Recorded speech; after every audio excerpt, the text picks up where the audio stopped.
Hello students, myself SJP. Welcome to class 9th SST Geography. Lesson 2nd, Physical Features of India. Children, you have already learned earlier that India is a vast country with a varied landforms.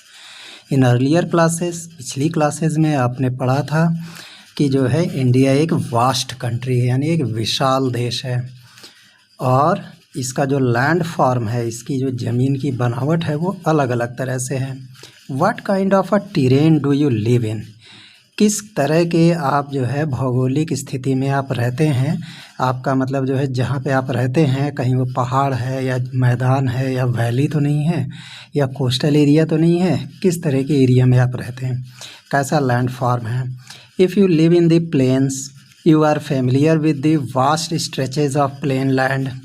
अगर आप plain area में जैसे Indo Gangetic plane यहाँ पे रहते हैं तो आपको पता होगा कि ये प्लेन लैंड किस तरह से फैला होता है, कितनी दूर तक फैला होता है। So in contrast if you live in the hilly region, और इसके अगेंस्ट, इसके विरुद्ध अगर आप पहाड़ी क्षेत्र में रहते हैं, द रग्ड टेरेन, तो ये जो हमारा स्थिति है वो बहुत ही ऊबड़ खाबड़ है। विद माउंटेन्स, जगह जगह पे पर्वत हैं, माउंटेन है, वैलीज़ है, गहरी गहरी घाटियाँ हैं, खाई जैसी, ये सब कॉमन फीचर हैं माउंटेन एरिया के, वहाँ की विशेषता है एक कॉमन।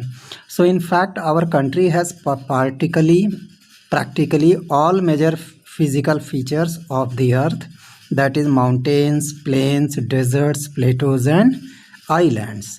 तो इस तरीके से हमारी कंट्री अगर प्रैक्टिकली देखा जाए तो इसके जो है मेन फिजिकल फीचर्स हैं पूरे अर्थ पे, जैसे माउंटेन्स होता है, प्लेन होता है मैदान, डेजर्ट्स जहाँ पे रेगिस्तान होता है, प्लेटो जो ना तो मैदान होता है ना प्लेन होता है मिडिल का, एंड आइलैंड्स जो समुद्र के बीच में जो है पीस ऑफ लैंड होता है। So the land of India displays great physical variation. हमारी इंडिया का जो लैंड है उसमें बहुत वेरिएशन है फिज़िकली, मतलब उसके ज़मीन में बहुत ही अलग अलग तरीके से बनावट है, जैसे ऊंचा नीचा। Geologically the peninsular Plato constitutes one of the ancient land masses on the earth surface. अगर जियोलॉजी की दृष्टि से देखा जाए तो इंडिया एक पेनिनसुला है और हमारा जो पेनिनसुलर प्लेटो है ये जो है बहुत पुराने समय से एक बड़े लैंड मास से बना हुआ है इस अर्थ सरफेस पे। It was supposed to be one of the most stable land blocks. ऐसा माना गया है कि हमारा जो इंडियन पेनिनसुला है ये क्या है, एक बहुत बड़ा स्थिर एक लैंड ब्लॉक है जो कि एक जगह पे फिक्स है। So the Himalayas and the northern plains are the most recent land forms. Himalaya पर जो है और जो हमारे नॉर्दर्न प्लेन यानी इंडो गैंगेटिक प्लेन जहाँ गंगा रिवर यमुना रिवर बहती है, तो ये जो है बहुत ही हाल ही में ये लैंड फॉर्म बने हैं। From the view point of geology Himalayan mountains form an unstable zone. अगर जियोलॉजी की दृष्टि से देखा जाए तो जो हिमालयन माउंटेन्स है वो अनस्टेबल जोन है, वहाँ पे कुछ न कुछ हरदम कोई न कोई एक्टिविटीज़ होती रहती है। So the whole mountain system of Himalayas represents a very youthful topography with high peaks, deep valleys and fast flowing rivers. इस तरीके से जो हमारा पूरा का पूरा जो माउंटेन है हिमालय का, ये क्या रिप्रेजेंट करता है, ये यूथफुल टोपोग्राफी, मतलब हिमालय अभी यूथफुल है, ये अभी भी ग्रो कर रहा है, इसकी भी जो पीक्स है बहुत ही हाई है और यहाँ पे जो वैलीज़ है बहुत ही गहरी गहरी वैलीज़ है, घाटियाँ हैं, एंड फास्ट फ्लोइंग रिवर्स, और यहाँ की नदियों में जो पानी बहता है बहुत ही फास्ट जो है फ्लो होता है। तो the northern plains are formed of alluvial deposits. अगर हम अर्थ का नॉर्दर्न पार्ट देखें तो ये पूरी तरीके से एलुवियल सॉइल का डिपॉजिट है यहाँ पे नॉर्दर्न प्लेन में, इंडो गैंगेटिक प्लेन में। So the peninsular plateau is composed of igneous and metamorphic rocks. और जो हमारा पेनिनसुलर प्लेटो है वो किससे बना है, इग्नियस एंड मेटामॉर्फिक रॉक्स से, with gently rising hills and wide valleys, यानी ये जो हमारा पेनिनसुलर प्लेटो है वहाँ पे ऊंचे ऊंचे हिल्स भी हैं उठती हुई, और बहुत ही चौड़ी चौड़ी वैलीज़ हैं, घाटियाँ हैं, मतलब ना बहुत ऊंचा है ना बहुत ही गहरा है। Well, students, let us discuss major physiographic divisions. The physical features of India can be grouped under the following physiographic divisions. जो हमारे इंडिया का फिजिकल फीचर है वो इस तरीके से अलग अलग फिजियोग्राफिक डिवीज़न उसके हैं, और इसको हम लोग बहुत इजीली समझ सकते हैं। Yes, the major physiographic divisions are: number 1, the Himalayan mountains; number 2, the northern plains; number 3, the peninsular plateau; number 4, the Indian desert; number 5, the coastal plains; and number 6, the islands. So according to this, we will discuss all these physical features one by one. The very first physical feature is the Himalayan mountains. Children, Himalayan mountains are geologically young and structurally fold mountains stretch over the northern borders of India.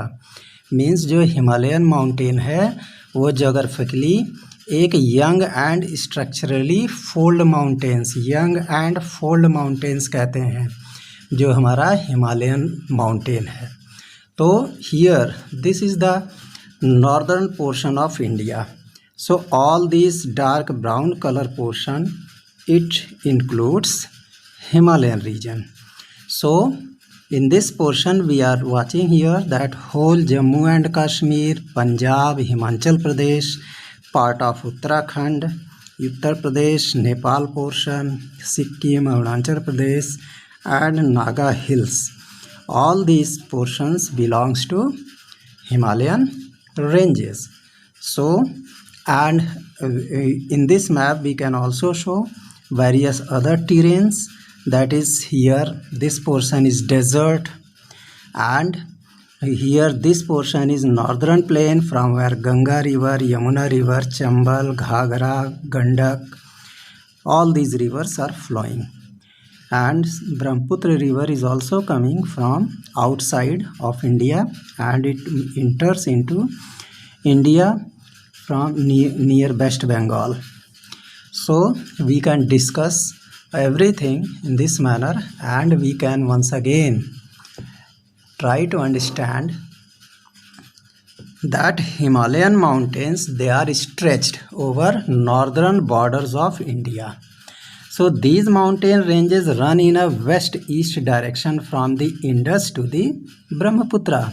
यानी ये जो mountain range है हिमालय का, ये आपका west east direction से, west east यानी पूर्व पश्चिम पूर्व डायरेक्शन में, मतलब वेस्ट से ईस्ट की तरफ फैली हुई है, और ये इंडस से लेकर के Indus portion means that is from Pakistan portion to Brahmaputra.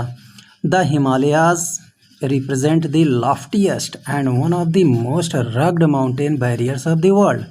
इसलिए हिमालय जो है वो सबसे ऊंचे ऊंचे पर्वत श्रेणियों को रिप्रेजेंट करता है. वहाँ पे बहुत ऊंचे ऊंचे जो है पीक्स हैं, और जो है इसका जो माउंटेन बैरियर है बहुत ही रग्ड है, मतलब वहाँ पे आना जाना बहुत मुश्किल होता है. यहाँ पे ट्रांसपोर्टेशन की पॉसिबिलिटी बहुत कम है. सो दे फॉर्म एन आर्क, ये एक आर्क की तरह जो है फॉर्म लेते हैं, which covers a distance of about 2400 kilometre. और हिमालयन रेंजेस जो है 2400 किलोमीटर का डिस्टेंस कवर करते हैं. तो their width varies from 400 kilometre in Kashmir. Means Himalayan ranges की जो चौड़ाई है वो कश्मीर में जो है 400 kilometre, from here to here this is 400 kilometres, and 250 kilometer in Arunachal Pradesh. When we move towards Arunachal Pradesh, this portion Arunachal Pradesh. Here the width of Himalayan mountain decreases up to 150 kilometers. So the altitudinal variations, altitudinal variations are greater in the eastern half than those in the western half. यानी कि इसका जो ऊंचाई है जो है क्या कहते हैं हिमालयन रेंजेस की, वो वैरी करती है। वेस्ट में ज़्यादा ऊंचे ऊंचे हैं और ईस्ट में कम ऊंचे हैं। So the Himalaya consist of 3 parallel ranges in its longitudinal extent. अगर हिमालय का लॉन्गिट्यूडिनल एक्सटेंट देखा जाए तो उसमें 3 पैरेलल रेंजेस हैं हिमालय के। पहला है a number of valleys lies between these ranges, और इन दोनों रेंजेस, इन सारे रेंजेस के बीच में बहुत सारी वैलीज, डीप वैलीज, गहरी गहरी घाटियाँ दिखाई देती हैं। So the northern most range is known as the great or inner Himalaya or the Himadri. तो जो सबसे नॉर्थ का पोर्शन है हिमालय का, this portion, so all these portions they are considered as Himadri. So, and Himadri is located in J&K, Jammu and Kashmir. So this is the inner Himalaya. It is also known as Himadri, or it is also known as Great Himalaya. It is the most continuous range consisting of the loftiest peaks with an average height of 6000 meters. और यहाँ पे बहुत ही इसका जो range है mountain का बहुत continuous है, मतलब एक के बाद एक इसके रेंजेस फैले हुए हैं और ऊंचे ऊंचे पीक्स हैं, यहाँ पे चोटियाँ हैं और जिनकी average height more than 6000 metres है. And it contains all the prominent Himalayan peaks, और हिमालय के जो मेन पीक्स हैं वो सब इसी रेंज में आते हैं. Well students, so this portion it represents the Himalayas, and here you are watching Pamir Knot, Hindu Kush, Kunlun mounts, and along with this you have got various types of pass, Karakoram Pass, and various types of Nanga Parbat, and other portions, Jaskar Range, Ladakh Range, and Baralacha Law, this is pass, and you can say Zojila Pass, that is very important. And here Nanda Devi, many other Shipkila, this is also a pass. Mansarovar Lake, Guria, Mandhata. Then you have got Mount Everest, that is located in Nepal. It is the highest peak. And your Kanchenjunga is located in India. It is the highest peak of India. And Everest is highest peak of world, but Mount Everest is not located in India. However, its height is 8848 meters. It is located in Nepal. So the highest peak of Himalaya located in India is Kanchenjunga, whose height is 8598, and many others peaks are located in Nepal. And Nanga Parvat, it is also a Himalayan peak. It is also located in India. Then again Annapurna, it is in Nepal. And remaining Nanda Devi, Kamet and Namcha Barwa, this is located in India. And Guria Mandhata, it is located in Nepal. So the folds of the Great Himalayas, if we discuss, the folds of the Great Himalayas are asymmetrical in nature. क्योंकि हिमालय क्या है, young fold mountain है और इसका जो nature है वो symmetrical नहीं है, मतलब जो है ये कहीं पे ज़्यादा चौड़ा है, कहीं पे कम चौड़ा है. So the core of this part of Himalaya is composed of granite. Himalaya ranges जो है इसका जो किस चीज़ से बना है, वो ग्रेनाइट रॉक से मिलकर बना है. ग्रेनाइट एक टाइप का रॉक है. इट इज़ पेरेनियली स्नो बाउंड, और यहाँ से ग्लेशियर्स निकलते हैं जो कि हमेशा वहाँ साल भर पानी स्नो जो है जमा रहता है इसके पीक्स पर. And a number of glaciers descend from this range, और हिमालयन रेंजेस से बहुत सारे ग्लेशियर्स धीरे धीरे नीचे आते हैं नीचे की तरफ. So we can say that the range lying to the south of the Himadri forms the most rugged mountain system and is known as Himachal. तो हिमाद्री के जो है क्या कहते हैं, नीचे हमारा कौन सा है पोर्शन, दैट इज़ हिमांचल और लेसर हिमालय। मतलब जो हमारा ग्रेटर हिमालय था उसके बाद ही दूसरा है lesser Himalaya. So the ranges are mainly composed of highly compressed and altered peaks rocks. तो जो हमारा लेसर हिमालय यानी हिमांचल, इसमें जो है क्या कहते हैं, ये मेनली किससे बना हुआ है, कॉम्प्रेस्ड एंड अल्टर्ड रॉक्स, जैसे बहुत अच्छी तरह से कॉम्प्रेस किए हुए दबे हुए रॉक्स एकदम पूरी तरह से। एंड इसका जो अल्टीट्यूड है, ऊंचाई इसकी रेंज की हिमांचल की 3700 एंड 4500 मीटर के बीच में इसका हाइट है। And the average with is 50 kilometre, इसकी एवरेज जो चौड़ाई है वो 50 किलोमीटर है। So while the Pir Panjal range, Pir Panjal is a range that forms the largest and the most important range. So Pir Panjal range जो है वो सबसे लंबा और सबसे इम्पॉर्टेंट रेंज है। फिर the Dhauladhar, Dhauladhar and the Mahabharat ranges are also prominent ones. एक और माउंटेन रेंज है यहाँ पे, धौलाधर, महाभारत रेंज, ये सब बहुत ही मेन इसके रेंजेस हैं, हिमांचल और लेसर हिमालय के ये माउंटेन रेंजेस हैं। So this range consists of the famous valley of Kashmir.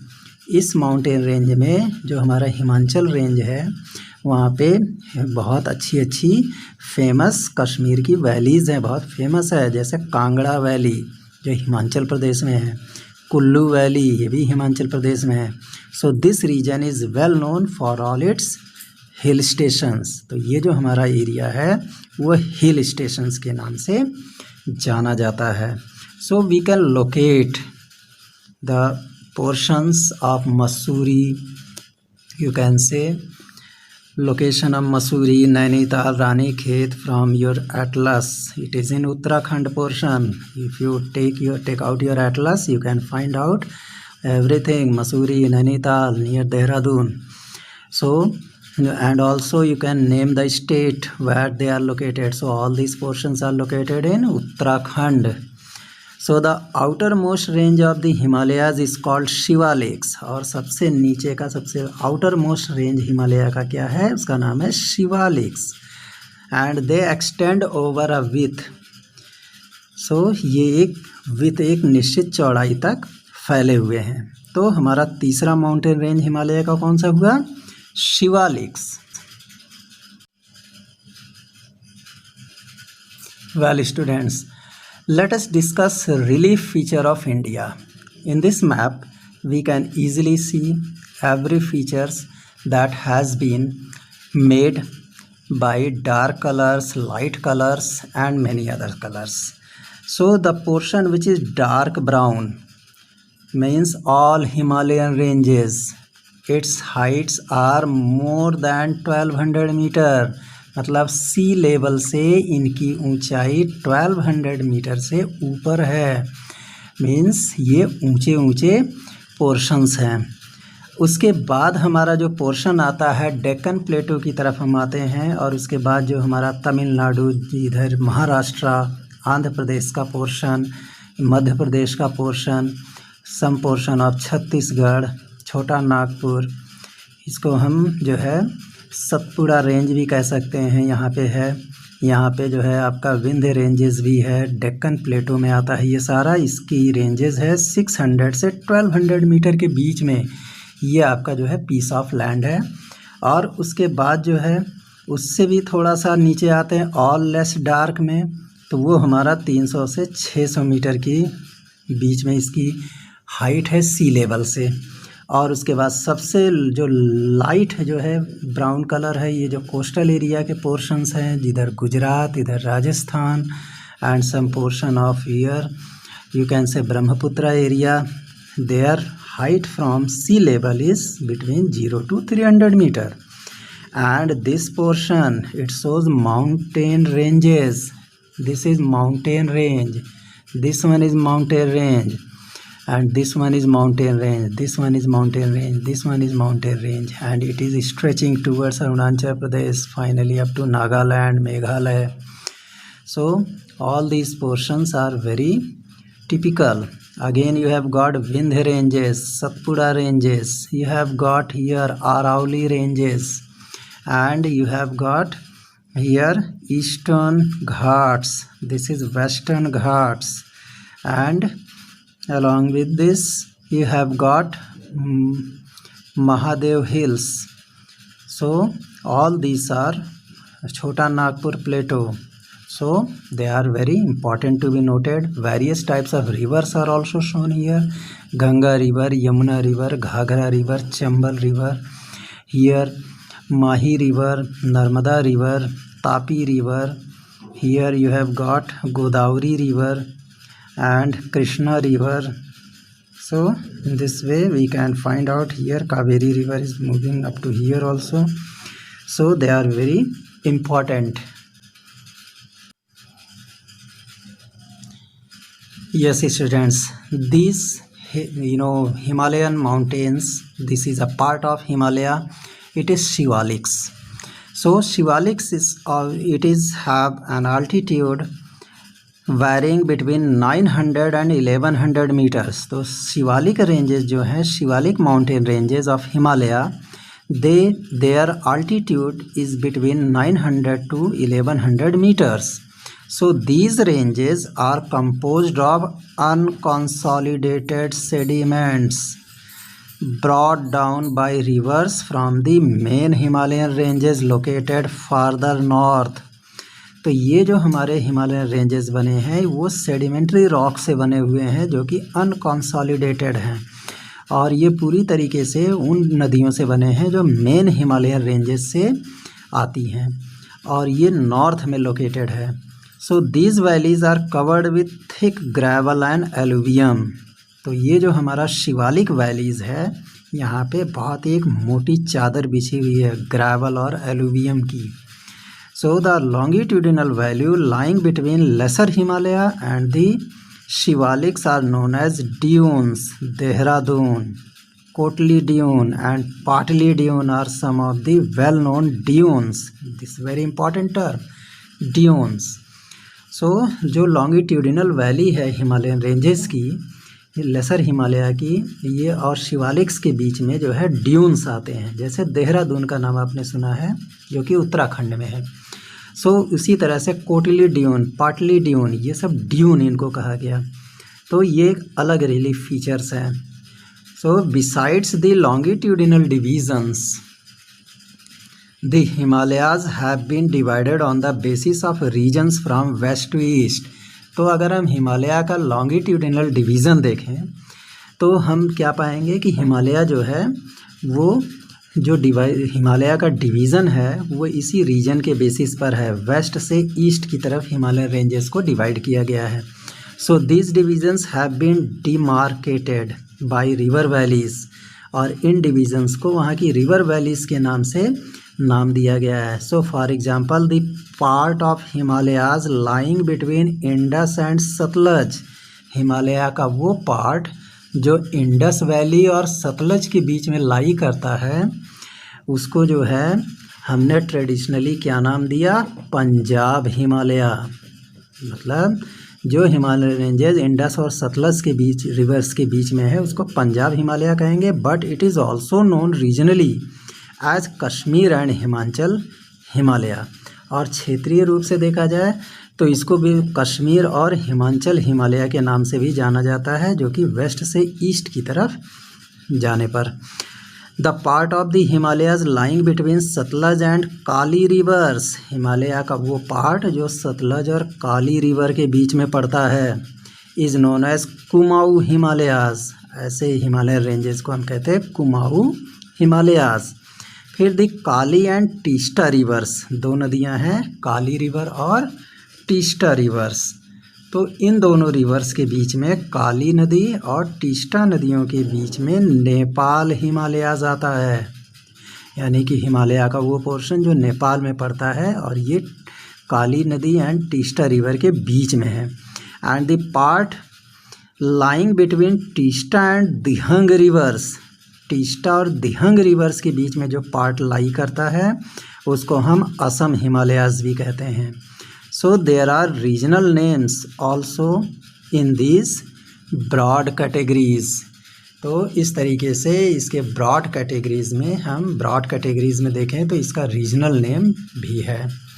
So we can find out some regional names of the Himalayas also.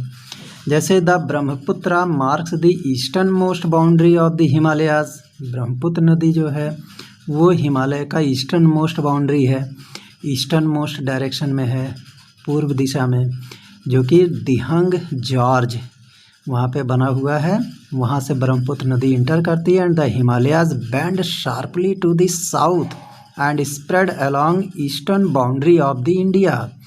और यहाँ से हिमालय जो है बहुत ही शार्प तरीके से जो है मुड़ जाता है, और ये जो है ईस्टर्न बाउंड्री जो कि इंडिया का ईस्टर्न बाउंड्री फॉर्म करता है। They are known as Purvanchal. इसी को हम क्या कहते हैं? पूर्वांचल। हिमालय का वो पोर्शन जो कि ईस्टर्न मोस्ट पोर्शन है और वहाँ पे एक शार्प बैंड है, उसी पोर्शन को हम पूर्वांचल कहते हैं, या इसी को ईस्टर्न हिल्स भी कह सकते हैं। ईस्टर्न हिल्स एंड माउंटेन्स के नाम से भी जाना जाता है Purvanchal. So these hills running through the north eastern states are mostly composed of strong sand stones which are sedimentary rocks. तो यहाँ की जो हिल्स हैं, ये जो पहाड़ियाँ हैं, ये north eastern states, north east direction में जो हमारे राज्य हैं वहाँ से ख़ास तौर से पे है, और ये ख़ास तौर से सैंड स्टोन से मिलकर बना है। स्ट्रॉन्ग सैंड स्टोन, बहुत मजबूत sand stone, which are sedimentary rocks, और ये सैंड स्टोन सेडिमेंट्री रॉक होते हैं। They are covered with dense forest, और इनके ऊपर बहुत घना जंगल है। They mostly run as parallel ranges and valleys, और ये जो है हमारा रेंजेस पैरेलल जो है वैलीज़, इनके सब वैलीज़ और रेंजेस एक दूसरे के समानांतर पैरेलल हैं। And the Purvanchal comprises the Patkai hills. जो पूर्वांचल है वहाँ पे एक है Patkai hills, Naga hills, Manipur hills and the Mizo hills. इस तरीके से पूर्वांचल में हमारे पटकई हिल्स है, नागा हिल्स है, मणिपुर हिल्स है और मिजो हिल्स है। और ये मिजो हिल्स का एक पिक्चर आपके सामने यहाँ पे बना हुआ है, you can watch it easily. This is a picture of Mizo hills. It has dense forest on its back. Well students, now we will discuss the northern plain. The northern plain has been formed by the interplay of three major river systems, namely Indus, the Ganga and the Brahmaputra, along with their tributaries. जो India का north direction में जो northern plain है वो ख़ास तौर से उसमें किसका रोल सबसे ज़्यादा है? तीन मेन रिवर्स सिस्टम का। उनमें एक Indus river system, Ganga river system and Brahmaputra river systems और इनकी ट्राइब्यूटरीज, इनसे निकलने वाली बहुत सी नदियाँ या इनमें आके मिलने वाली। So this plain is formed of alluvial soil.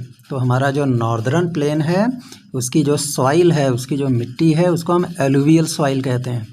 And the deposition of alluvium in a vast basin lying at the foot hills of the Himalaya over millions of years formed the fertile plain. जो यहाँ पे alluvium soil का deposition है, जो इकट्ठा हुआ है alluvium soil, उसका जो बेसिन यहाँ पे बना है, ये हिमालय के फुट हिल्स, हिमालय की तलहटी, हिमालय का जहाँ से स्टार्टिंग होता है वहाँ पर कई मिलियन ईयर से ये बना हुआ है। Million years, very long time.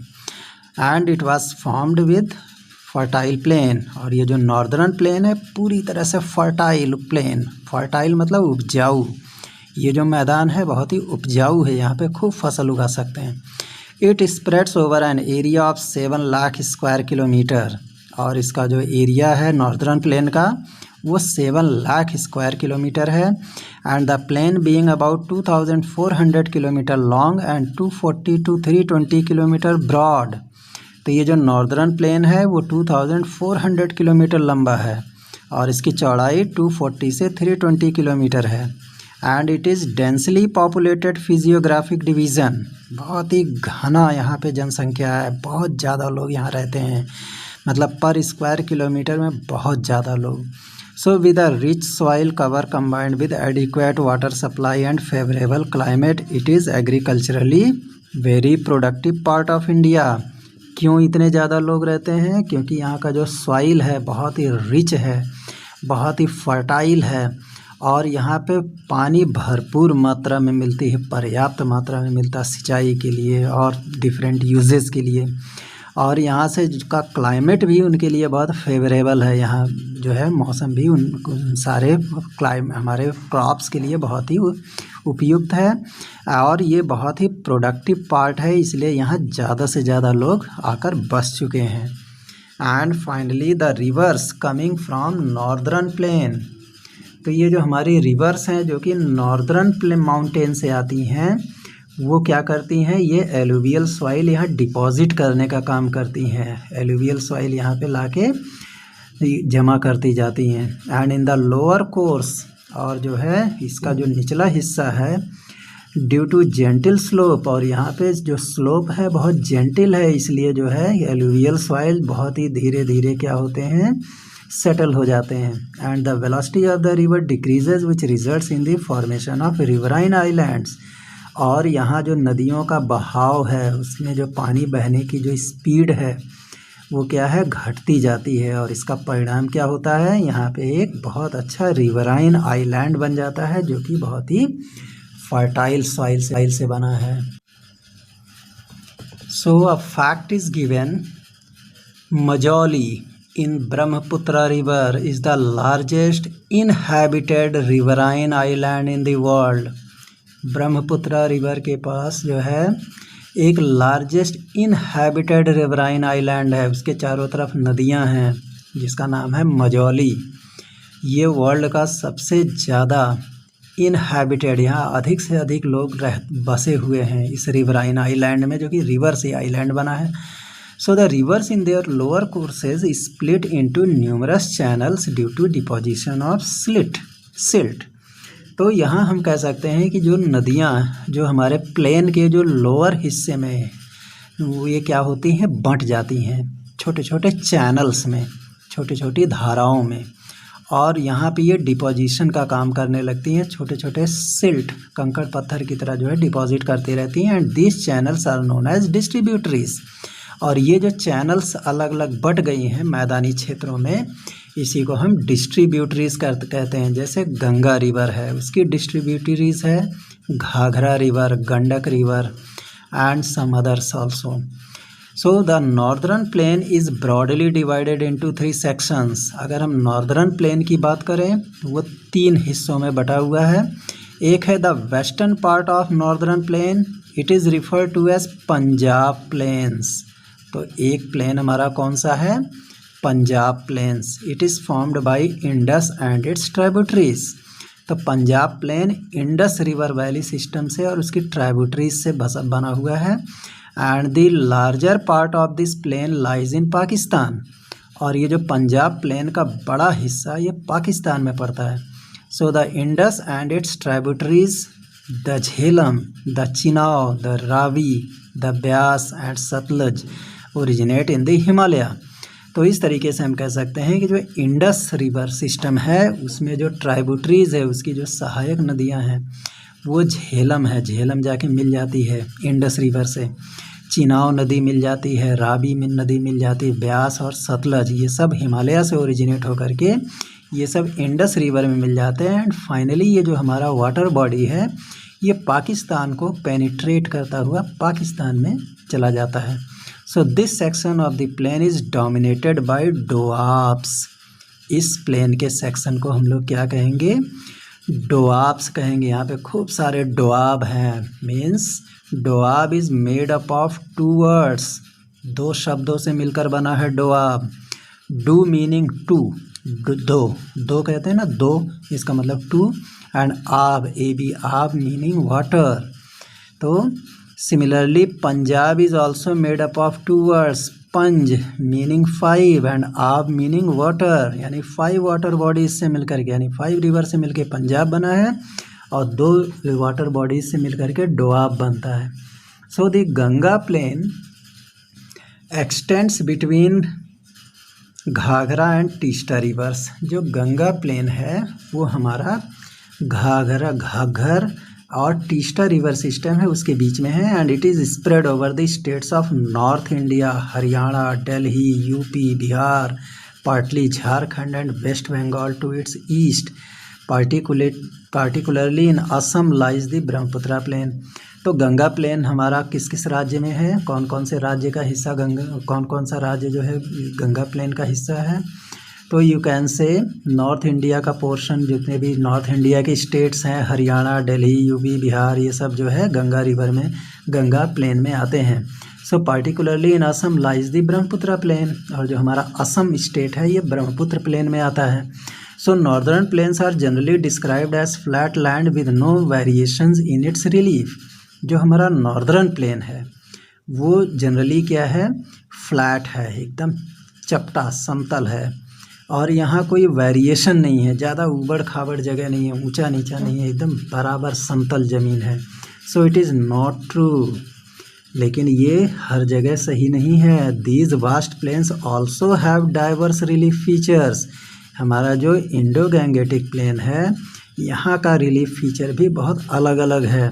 According to the variations in relief features the northern plains can be divided into 4 region. तो अगर हम जो है रिलीफ फीचर के वेरिएशन की बात करें तो जो हमारा नॉर्दर्न प्लेन है वो 4 हिस्सों में, 4 क्षेत्रों में डिवाइडेड है। जैसे द रिवर्स, एक तो नदियाँ, after descending from mountains deposit pebbles in a narrow belt of about 8 to 16 kilometre in with lying parallel to the slopes of the Shiwaliks. यानी नदियां हैं हमारी, माउंटेन्स हैं, पेबल्स, नैरो बेल्ट, ये 8 से 16 किलोमीटर की चौड़ाई तक जो है ये स्लोप्स के पैरेलल, उसके समानांतर हैं, पैरेलल है शिवालिक स्लोप्स के। और इस पोर्शन को हम कहते हैं Bhabar.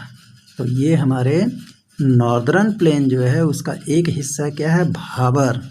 And all the streams disappear in this Bhabar belt. और जो भी आपकी नदियों के जो भी स्ट्रीम्स हैं वो सब इसी भाबर बेल्ट में आके गायब हो जाते हैं। साउथ ऑफ दिस बेल्ट, अब भाबर बेल्ट के जो है साउथ में south of this belt the streams and rivers reemerge and create a wet swampy and marshy region known as Terai. तो इस बेल्ट के, भाबर बेल्ट के साउथ में भी हमारा क्या है, बहुत ही वेट, बहुत ही गीला, ये गीली जगह बना देते हैं, स्वैम्पी दलदल बना देते हैं, मार्शी एरिया, मतलब जहाँ पे सूरज की रोशनी जो है बहुत कम पड़ती है, कुछ इस तरह से रिलीफ फीचर है, इसको हम तराई कहते हैं। एंड इस Terai region, this was a thickly forested region full of wildlife. और ये जो तराई रीजन है बहुत ही घने जंगलों से बना है, जहाँ पे खूब वाइल्ड लाइफ है, बहुत सारे जंगली जानवर जिसमें रहते हैं। And the forest have been cleared to create, इसका जो फॉरेस्ट है इसको क्या किया गया है, this was a thickly forested region and the forest have been cleared to create agricultural land. यहाँ के फॉरेस्ट को क्लियर करके वहाँ एग्रीकल्चरल लैंड बना दिया गया है। And to settle migrants from Pakistan after partition.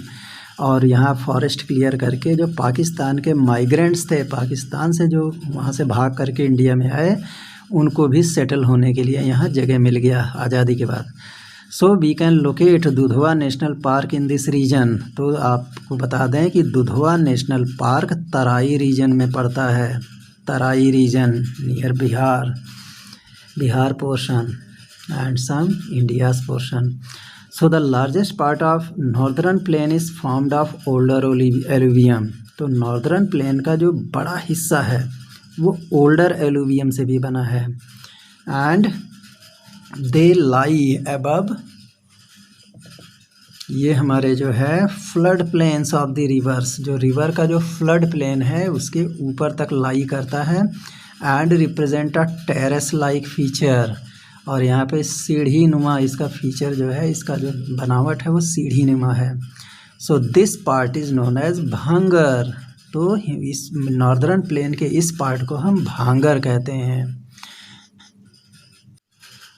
सो भांगर में the soil in this region contains calcareous deposits locally known as kankar. तो भांगड़ में जो है, जो सॉइल है वो उसका जो डिपॉजिट है वो कैलकेरियस, जिसमें कैल्शियम ज़्यादा होता है, उसको कंकड़ भी कहते हैं। The newer younger deposits of flood plains are called khaddar.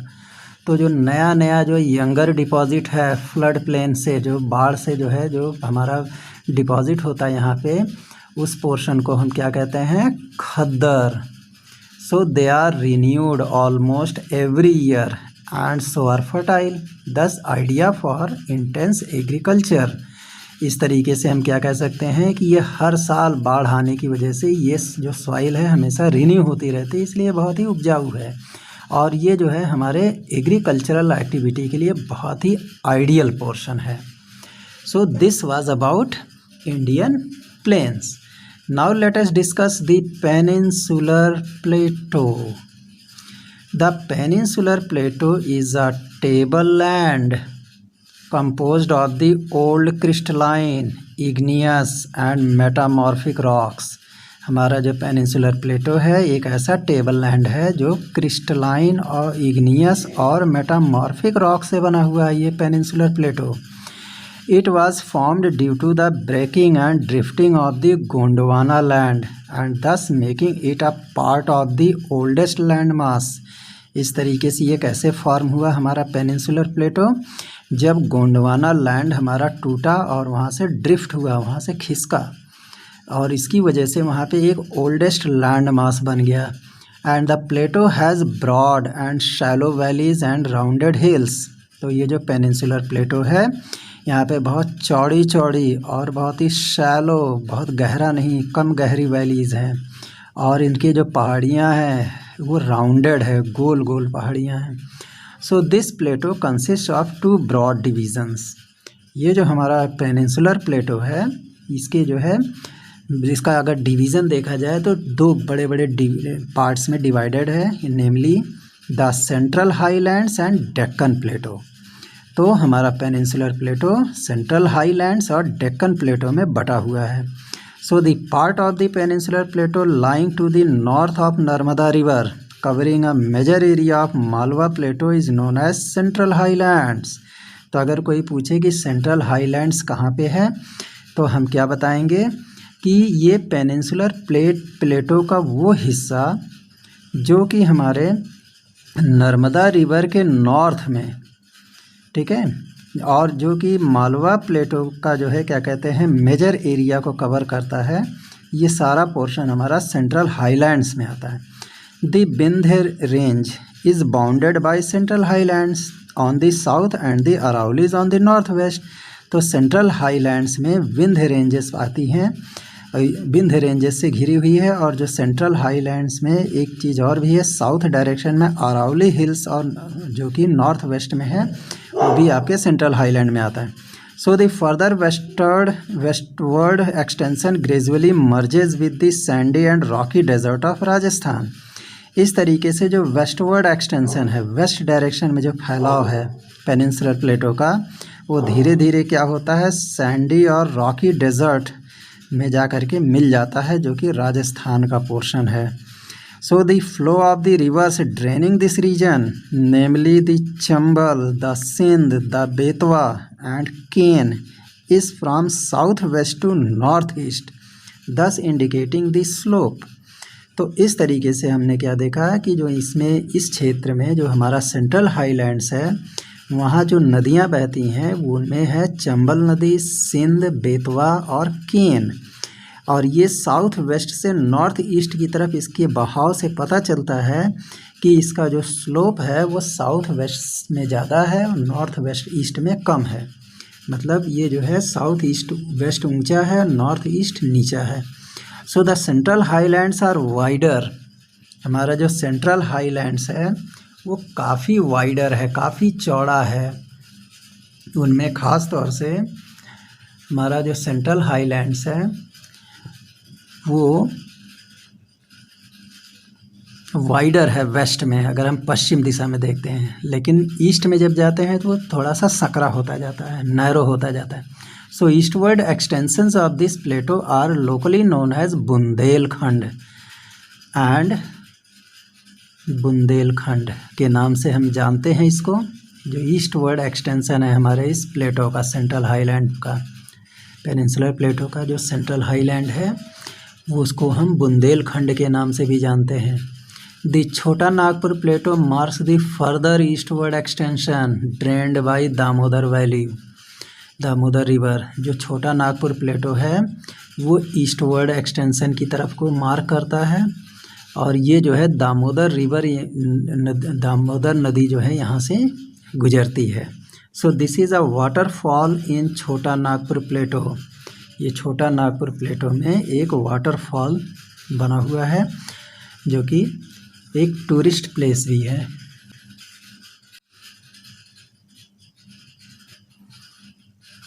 So in this way we can say that the Deccan Plateau is a triangular landmass that lies to the south of the river Narmada।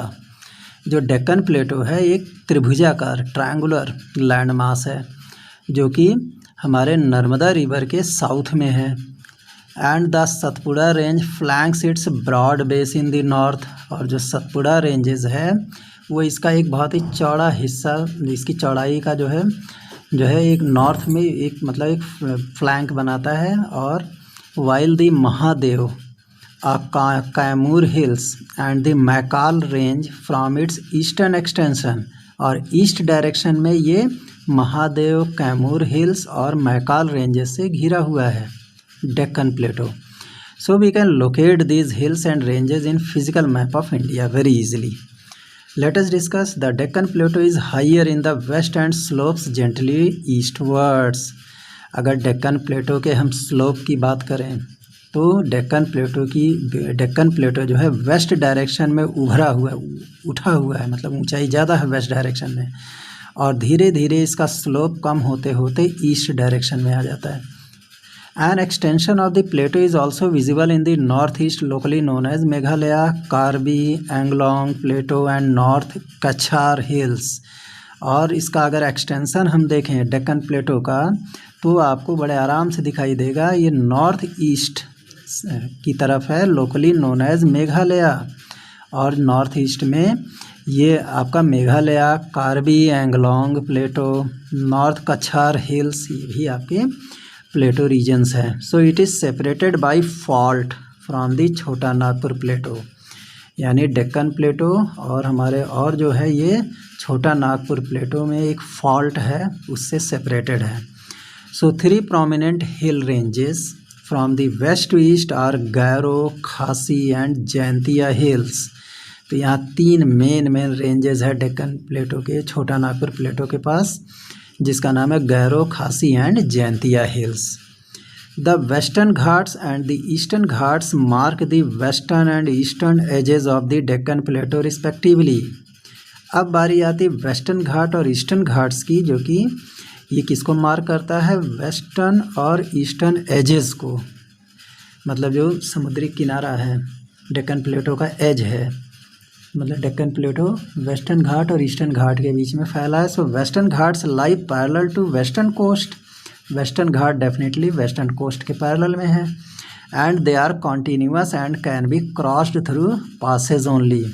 और ये जो है एकदम continuous है, मतलब जो है लगातार यहाँ पे जो है ये वेस्टर्न कोस्ट की तरफ जो वेस्टर्न घाट है एकदम लगातार फैला हुआ है, और यहाँ से बहुत सारे पासेस बने हुए हैं जहाँ से हम क्रॉस करते हैं, जैसे थाल, बहोर एंड पाल घाट्स।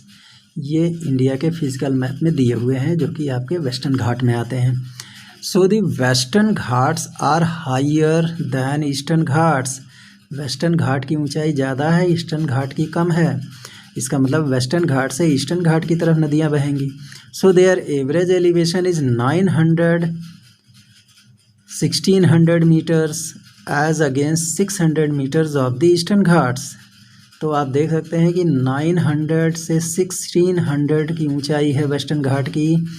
और जो है जैसे जैसे ईस्टर्न घाट की तरफ आते हैं तो उसकी ऊंचाई 600 मीटर सी लेवल से हो जाता है। So the western Ghats stretch from the Mahanadi valley to the Nilgiris in the south. Eastern Ghat का जो हमारा फैलाव है वो महानदी वैली से जो है नीग्रिस जो कि साउथ में है वहाँ तक फैला हुआ है। So the eastern Ghats are discontinuous. Eastern Ghat की अगर हम बात करें तो ये ईस्टर्न घाट हमारा पूरी तरीके से समतल मतलब डिसकंटिन्यूअस है, ऊबड़ खाबड़ है, उसका कोई एक कंटिन्यूएशन ना तो पैरेलल है ना ही सेम हाइट का है, इरेगुलर है। इस मतलब जो है कहीं ऊंचा कहीं नीचा, dissected by rivers draining into Bay of Bengal. और इसके बीच से नदियां जो है गुजरती हैं जो कि बे ऑफ बंगाल में चली जाती हैं। So the western Ghats cause orographic rain by facing the rain bearing moist winds to rise along western slopes of the Ghats. तो जो वेस्टर्न घाट्स है वहाँ पे एक ओरोग्राफिक रेन होती है, ओरोग्राफिक वर्षा होती है।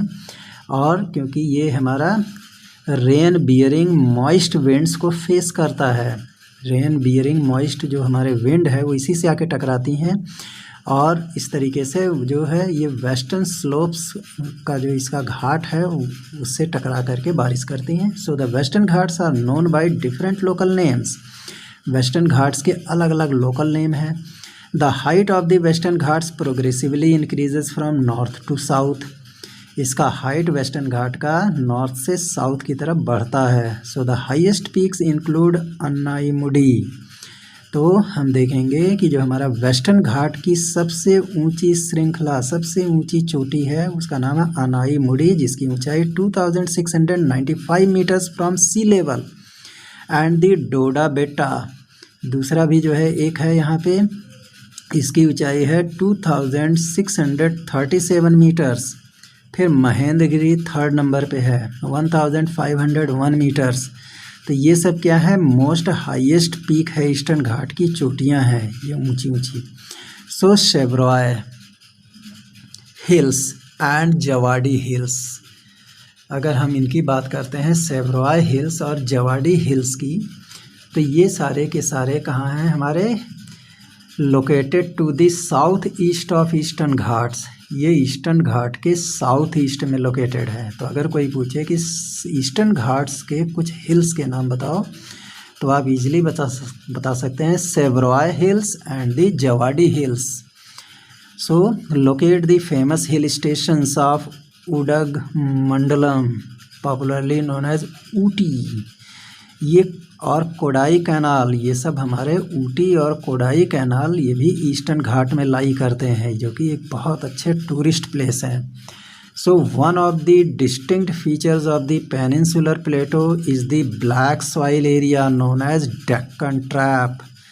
तो ये जो पेनिनसुलर प्लेटो है इसकी सबसे बड़ी खासियत है कि वहाँ पे ब्लैक सॉइल पाया जाता है और इसी को डेक्कन ट्रैप भी कहते हैं। This is a volcanic origin hence the rocks are igneous, क्योंकि यहाँ पे जो है वॉल्केनो इरप्ट हुए जिसकी वजह से ये सॉइल हमारी इग्नियस हो गई। And actually these rocks have denuded over time and responsible for the formation of black. और यहाँ की जो सॉइल है वो काफ़ी समय तक डीन्यूड होती रही और इसकी वजह से जो है बार बार हाई टेम्परेचर की वजह से ये जो है ब्लैक सॉइल इसका फॉर्मेशन हो गया यहाँ पे। And we can say the Aravali hills lie on the western and north western margins. जो हमारा अरावली हिल्स है वो इसके वेस्टर्न और ईस्टर्न मार्जिन्स में जो है लाई कर। So we can say that Aravali hills lies in peninsular plateau in north eastern and western hills. So these are highly eroded hills. ये जो हिल्स है अरावली हिल्स बहुत ज़्यादा इरोड हो चुके हैं, इसकी कई परत जो है वहाँ से हट चुकी है। और ये हिल्स ब्रोकन हिल्स के नाम से भी जाने जाते हैं क्योंकि बहुत टूटे फूटे हिल्स हैं। They extend from Gujarat to Delhi. Aravali hills Gujarat से दिल्ली तक फैला हुआ है जो कि south west north east direction में है। इस तरीके से हम बता सकते हैं कि कैसे हमारा पेनिनसुलर प्लेटो किन किन रेंजेस, कौन कौन से हिल से फॉर्म हुआ है। Let us take another topic, another physical feature, the Indian desert. The Indian desert lies towards the western margins of Aravali hills. जो हमारा इंडिया का डेजर्ट है वो हमारा वेस्ट डायरेक्शन में, अरावली हिल्स के वेस्ट डायरेक्शन में पाया जाता है। And it is an undulating sandy plain covered with sand dunes. और ये पोर्शन पूरी तरीके से सैंडी प्लेन से बना हुआ है, चारों तरफ जो है रेत ही रेत है और वहाँ पे सैंड ड्यून्स आता है। सैंड ड्यून्स क्या होते हैं? They are a type of you can say sand that is blowing with air, speedy air, and gets collected at a particular place, and sand dunes changes their place. So this region receives very low rainfall. ये जो हमारा Indian desert है, very low rainfall is there. It is below 150 millimeter, means you can say 15 centimeter, below 15 centimeter per year. So it has arid climate with low vegetation cover. यहाँ का जो climate है बहुत ही arid है, शुष्क है, और यहाँ पे वेजिटेशन बहुत कम होता है, यहाँ पे पेड़ पौधे बहुत कम हैं। So streams appear during rainy season. जब बारिश का सीजन आता है तब यहाँ थोड़ा मोड़ा इस वाटर का स्ट्रीम आ जाता है। Soon after they disappear into the sand as they do not have enough water to reach the sea. और कुछ दूर के बाद जो है ये हमारे स्ट्रीम्स जो है इस सैंड में डिसअपियर हो जाते हैं, क्योंकि इतना इसमें वाटर नहीं आ पाता है कि वो सी तक पहुँचे। Luni is the only large river in this region. तो इस क्षेत्र की सबसे बड़ी नदी लूनी रिवर है। सो द इंडियन डेजर्ट, हमारा जो इंडिया का डेजर्ट है, it has some features like this picture. So barchans, एक टर्म आया है बार्चन्स, ये क्रीसेंट शेप्ड ड्यून्स। ये जो बार्चन होता है अर्धचंद्राकार ड्यून होता है बार्चन्स। कवर लार्जर एरियाज, बहुत बड़े हिस्से को ये जो है हमारा सैंड ड्यून कवर करता है। But longitudinal dunes become more prominent near the Indo Pakistan boundary. और इंडिया पाकिस्तान का जो बाउंड्री है वहाँ पे ये हमारा ड्यून्स जो होता है लॉन्गिट्यूडिनल हो जाता है और बहुत मेन है। इफ़ यू विज़िट जैसलमेर, अगर आप जैसलमेर को विज़िट करते हैं, जैसलमेर जाते हैं, तो you may go to see a group of barchans. तब आपको वहाँ पे कुछ बार्चन्स के ग्रुप्स मिलेंगे, यानी crescent shaped dunes, they are called barchans. Now let us discuss the coastal plains. You can say The peninsular plateau is flanked by stretch of narrow coastal strips। जो peninsular plateau है वो जो है एक coastal strips, उसके जो है क्या कहते हैं, चारों तरफ, मतलब उसके मतलब जो है सी पोर्शन की तरफ कोस्टल स्ट्रिप है, एक पट्टी है सी कोस्ट की। They run along the Arabian sea, ये अरेबियन सी के जो है पैरेलल रन करते हैं वेस्ट में। And bay of Bengal on the east, और ईस्ट डायरेक्शन में ये coastal plain bay of Bengal के पास से हैं। So the western coast sandwiched between the western Ghats and the Arabian sea. जो वेस्टर्न कोस्टल एरिया है वो एक तरीके से सैंडविच की तरह है, क्योंकि एक तरफ वेस्टर्न घाट है और दूसरी तरफ अरेबियन सी है, उसके बीच में वेस्टर्न कोस्ट है, और ये बहुत ही नैरो प्लेन है, बहुत ही सकरा है। So it consist of 3 sections. तो ये जो है हमारा ये है कोस्टल एरिया, ये आपका 3 सेक्शन में बटा है। जैसे the northern part of coast is called the Konkan. तो हमारा कोस्टल प्लेन का जो नॉर्थ पार्ट में जो एरिया कोस्टल एरिया आता है उसको हम कोंकण कहते हैं, जो कि मुंबई गोवा के बीच में है। The central stretch is called Kannada plain. जो हमारा सेंट्रल पोर्शन है इसका, उसको कन्नड़ प्लेन कहते हैं, जबकि southern stretch is refer to as Malabar coast, और उसके साउथ का जो स्ट्रेच है वो मालाबार कोस्ट में फैला हुआ है। So we can say that the plain along the bay of Bengal are wide जो बे ऑफ बंगाल की तरफ का हमारा प्लेन है वो काफ़ी चौड़ा है, and we can say it is in the northern part, ये उसके नॉर्दर्न पार्ट में आता है, and it is referred to as northern Sarkar.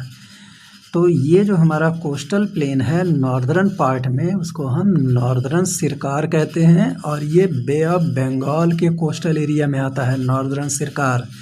जबकि जो सदर्न पार्ट है उसको कोरोमंडल कोस्ट कहते हैं। इस कोस्टल प्लेन का जो साउथ का पोर्शन है वो कोरोमंडल कोस्ट है। And large rivers such as Mahanadi, the Godavari, the Krishna and Kaveri have formed extensive delta on this coast. और ये जो हमारा कोरोमंडल कोस्ट है यहाँ पे सबसे ज़्यादा डेल्टा बनाती हैं महानदी, गोदावरी, कृष्णा एंड कावेरी, और ये जो है काफ़ी चौड़े चौड़े डेल्टा बनाती हैं कोस्टल एरिया में। और यहीं पे हमारा चिल्का लेक है। Lake Chilka is an important feature along the eastern coast, यानी कि चिल्का लेक हमारा ईस्टर्न कोस्ट का सबसे स्पेशल फीचर है। And you should know that the Chilka lake is the largest salt water lake. Chilka lake जो है सबसे लंबा सॉल्ट वाटर लेक है, and you can say it lies in the state of Orissa. Chilka lake Orissa state में है, और जो कि महानदी डेल्टा के साउथ में है। जो महानदी डेल्टा बनी हुई है उसके साउथ में है। So now we will discuss about the islands. Yes children, you have already seen that India has a vast main land. India का जो लैंड पोर्शन है बहुत ही वास्ट है, बहुत ही चौड़ा है। Beside this the country also has 2 groups of islands. इसके बजाय हमारी कंट्री में 2 ग्रुप ऑफ आइलैंड है। क्या आप उनको आइडेंटिफाई कह सकते हैं? तो island is that land mass which is surrounded by water bodies from all direction. So according to this picture, this land mass, it is surrounded by water from all sides. That's why it is an island. So we can locate Lakshadweep Islands group lying close to the Malabar coast of Kerala. तो Lakshadweep island हमारा केरला का जो Malabar coast है उसके पास में है। And this group of islands is composed of small coral islands. और ये जो ग्रुप ऑफ आइलैंड है यहाँ पे बहुत ही छोटा सा एक कोरल आइलैंड है, वहाँ कोरल्स मिलते हैं। Earlier they were known as Laccadive, Minicoy and Amindivi. British period में इसका नाम था लक्काडीव, मिनीक्वाय और एमिनडीव। और in 1973 these were named as Lakshadweep, और 1973 में इसका नाम। So let us discuss Lakshadweep. Lakshadweep covers small area of 32 square kilometre, यानी लक्षद्वीप का टोटल एरिया 32 स्क्वायर किलोमीटर है। और इसकी कैपिटल लक्षद्वीप का है कवरत्ती, ये आइलैंड है। और यहाँ एडमिनिस्ट्रेटिव हेडक्वार्टर्स ऑफ लक्षद्वीप, यहाँ पे जो है इसके जो एडमिनिस्ट्रेटिव हेडक्वार्टर बने हुए हैं, इसके जो मेन हेड्स यहाँ पे बैठते हैं। And this island group has great diversity of flora and fauna. और ये जो हमारा आइलैंड ग्रुप है यहाँ पे फ्लोरा एंड फौना अलग अलग तरीके से मिलते हैं, अलग अलग तरह के फ्लावरिंग प्लांट्स, बहुत तरह के wild animals. The Pitti island which is uninhabited has a bird sanctuary. और जो यहाँ का पिट्टी आइलैंड है यहाँ पे कोई नहीं रहता, यहाँ पे एक बर्ड सेंचुरी है। So now you see the elongated chain of islands located in the Bay of Bengal extending from north south। आप नॉर्थ साउथ में एक जो है इलांगेटेड चैन आप पाएंगे नॉर्थ साउथ डायरेक्शन में, जो कि बे ऑफ बंगाल में फैला हुआ है। These are Andaman and Nicobar islands, they are bigger in size. तो बे ऑफ बंगाल में अंडमान एंड निकोबार आइलैंड है जिसका साइज़ बिगर है लक्षद्वीप की अपेक्षा।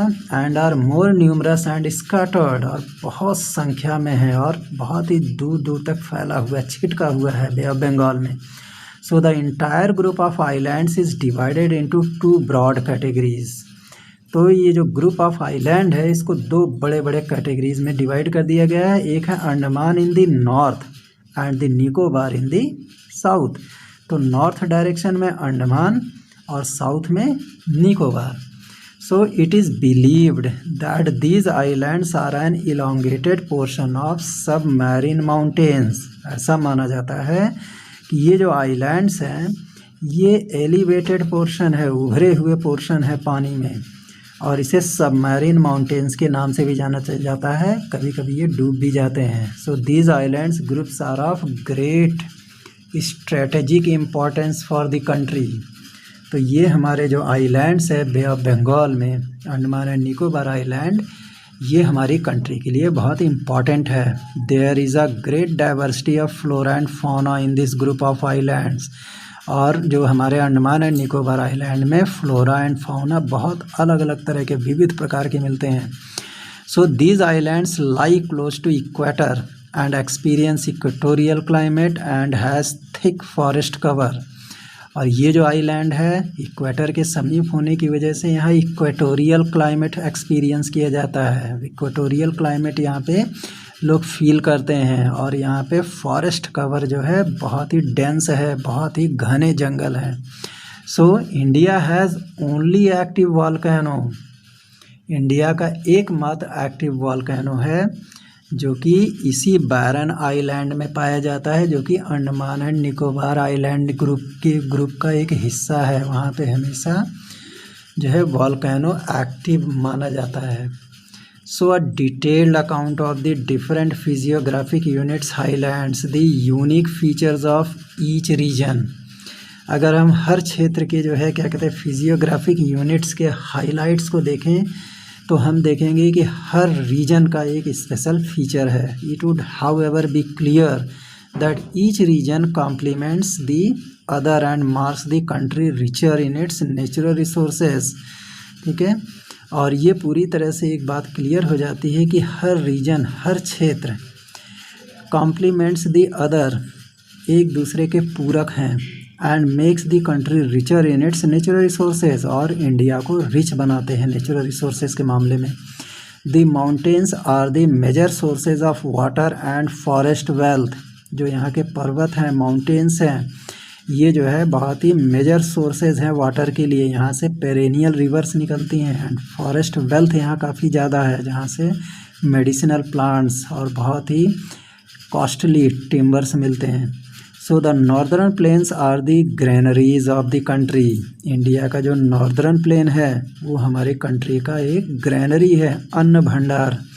And they provide base for early civilization, और हमारे जो शुरुआत की जो हमारी सिविलाइजेशन थी उसका आधार है। The plateau is a store house of minerals. जो हमारा प्लेटो रीजन है, डेक्कन प्लेटो है, ये हमारे मिनरल्स का स्टोर हाउस है। बहुत तरह के यहाँ मिनरल्स पाए जाते हैं। It has played a crucial role in the industrialization of the country.